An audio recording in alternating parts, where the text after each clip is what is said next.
По оценкам специалистов Всемирного фонда дикой природы России, численность ирбиза в России катастрофически мала – 150-200 особей.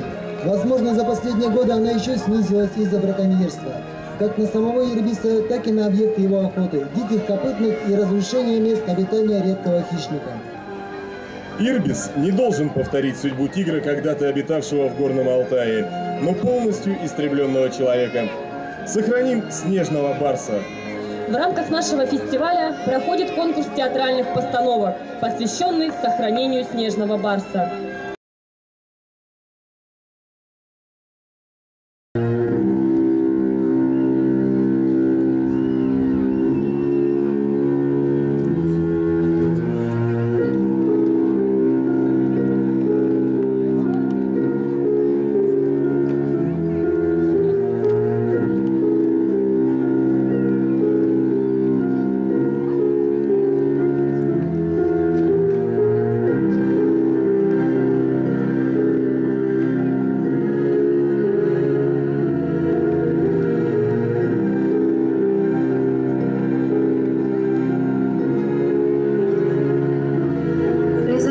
Еще несколько землетрясений. Волноводская, Кемеровская атомная станция уже истирает.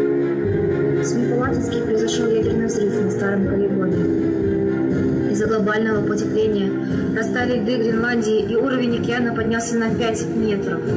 Под воду ушли Нью-Йорк, Лос-Анджелес, Рио-де-Жанейро, Лондон, Владивосток и Петербург. Уровень воды подходит к Берлину и Москве. Люди бегут в горы.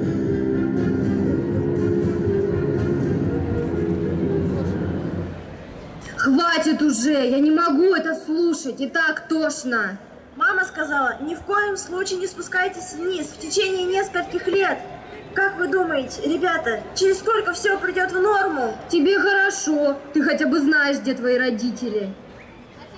Ничего уже не придет в норму. Мы все здесь умрем. От голода. От холода. От страха. Ничего, по мне так самое страшное было это сюда добраться. Эту тихую долину среди самых высоких гор. Мы все умрем, мы все умрем. А если будешь истерить, мы все умрем гораздо быстрее. Ну-ка быстро достали сухое горючее и разогрели ужин. Чего это ты раскомандовалась? Да я раскомандовалась, потому что никто из вас больше не может командовать. Я здесь главная. Почему это никто? Я могу командовать. Ну-ка, быстро. Достали горючее и разогрели ужин. И ты не главная. Может, ты знаешь, что нам делать дальше? Может, и знаю. Ну-ка скажи, что делать, когда мир пришел к глобальной катастрофе? Да если бы не такие, как ты, которые все время любят командовать и думать, что они умнее других, мир бы не пришел к глобальной катастрофе. Ну да, конечно, зато такие, как ты, которые не желают подчиняться правилам, а делают все наперекор здравому смыслу, такие привели к его процветанию. Да хватит вам ругаться уже. Как вы не понимаете, что мы здесь все виноваты? Да не мы виноваты, а взрослые. Сколько веков выкачивали из планеты все, что могли. Животных погубили, природу погубили. Да не подумали, сами часть природы. И без нее нам крышка.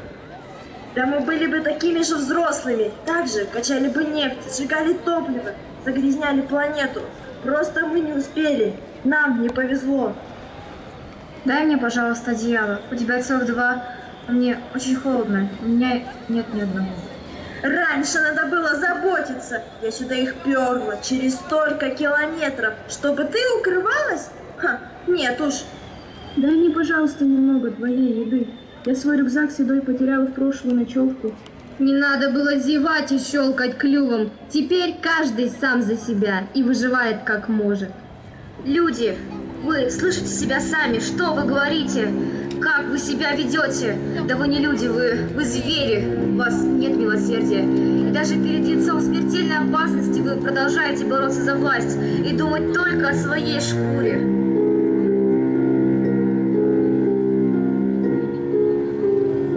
Люди, львы, орлы и куропатки, рогатые олени, гуси, пауки, молчаливые рыбы, обитавшие в воде, морские звезды и те, которых нельзя было видеть глазом, словом, все жизни, свершив печальный круг, угасли. Уже 1000 веков, как земля не носит на себе ни единого живого существа, и эта бедная луна напрасно зажигает свой фонарь.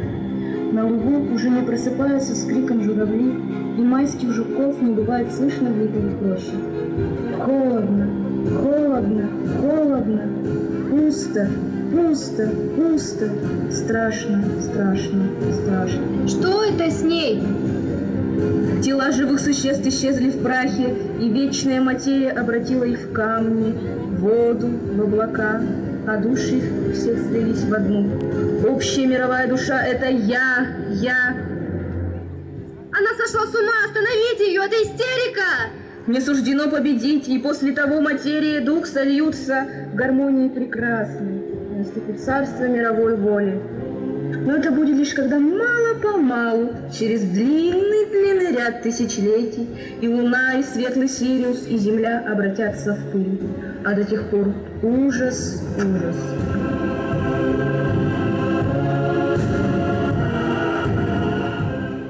Браво! Хороший монолог. Кто это? Кто ты? Это животное! Это разумное животное. Вы правы, я животное. Я Ирбис, снежный барс. Сейчас посмотрю в интернете. Снежный барс или Ирбис занесен в Красную книгу, находящуюся под угрозой исчезновения. Среди крупных кошачьих Ирбис – единственный постоянный обитатель высокогорий. Но животные не могут разговаривать. И это говорят люди, живущие в век ядерных катастроф, трансгенных мутаций и безграничной победы разума? Но животные не имеют разума. Ну они неразумные. А дельфины?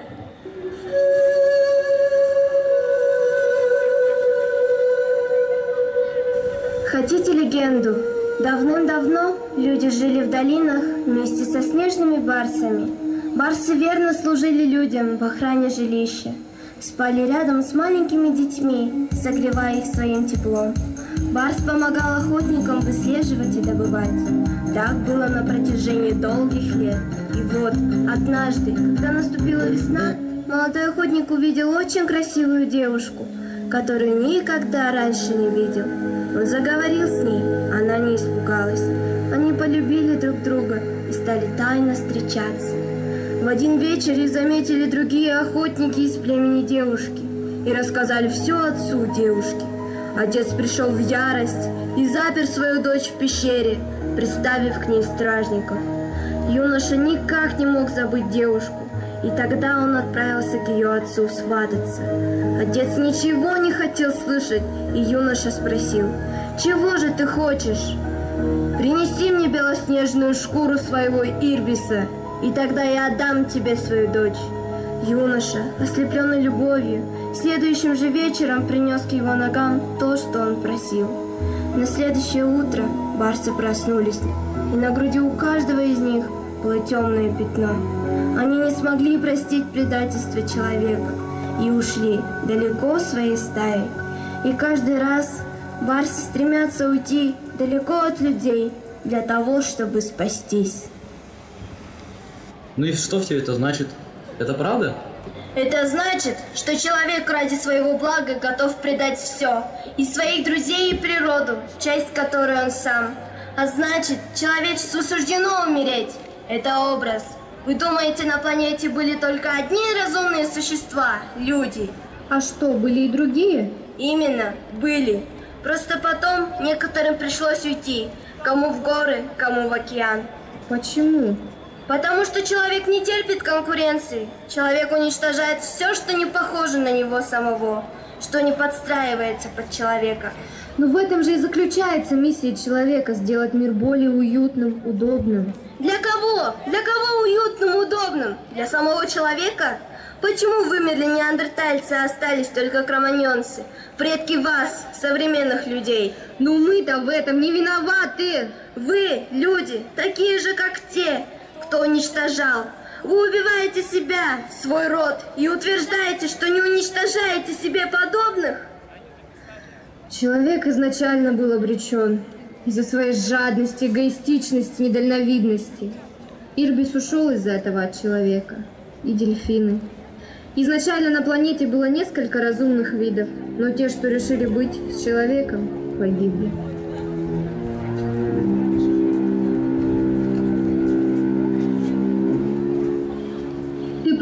Ирбис, мы противоречим сами себе, хотим жить, но убиваем себя. Мы живем в больших домах, но имеем маленькие семьи. Ценим материальное, но по воскресеньям ходим в церковь. Можем общаться со всем миром, но редко общаемся с близкими. Мы слишком спешим, но всюду опаздываем. Кричим о любви, но боимся любить. Строим небоскребы, но мечтаем о домике в розах. Покоряем космос, но не можем победить свою лень. Находимся рядом, но не умеем быть близкими. Требуем правды, но боимся ее принять. Гонимся за новым, но всегда возвращаемся к старому. Любим животных, но с удовольствием едим мясо. Говорим, что классика вечна, но читаем лишь модные журналы. Стараемся похудеть, но любим покушать. Не хотим умирать, но употребляем наркотики. Хотим жить в открытом мире, но запираем двери на 100 замков. Защищаем права животных, но забываем покормить золотую рыбу. Хотим всего добиться, но с наслаждением лежим на диване. Боремся за мир и принуждаем к миру бомбами и танками. Видим тысячи недостатков других, не замечаем ни единого своего. Хотим доверять людям, но сами постоянно лжем. У нас много лекарств, но мало здоровья. Мы научились выживать, но так и не научились жить. Мы больше не будем! Конечно, не будете! Вас больше не будет! Зачем же вы вышли к нам, ну и оставили бы нас здесь умирать?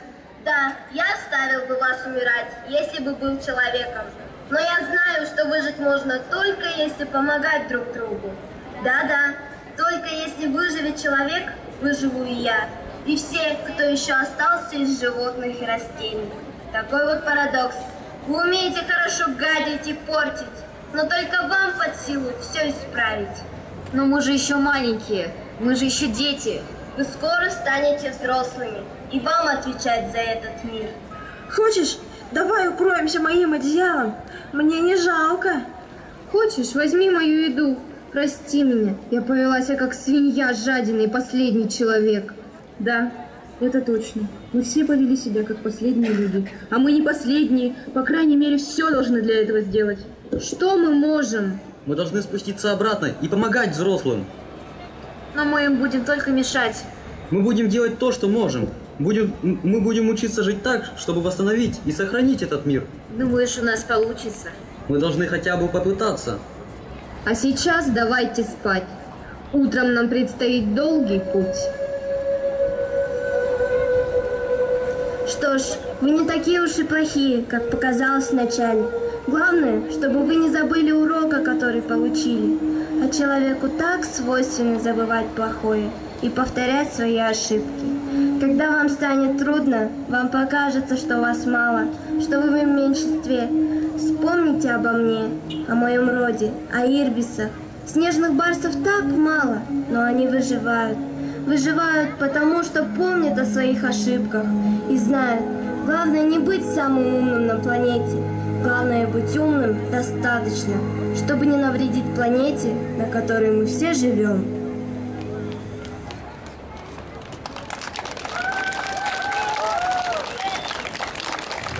Разум когда-нибудь победит, что-то заставить взять себя в руки. Произошло